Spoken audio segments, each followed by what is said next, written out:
This surely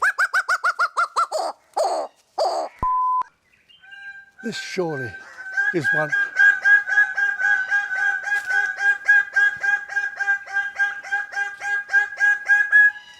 This surely,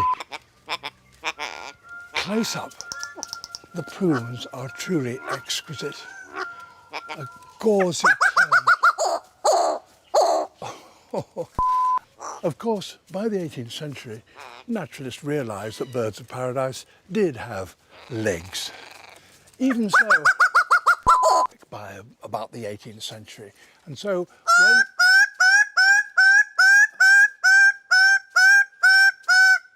very well. But Carl Linnaeus, the great classifier of the natural world,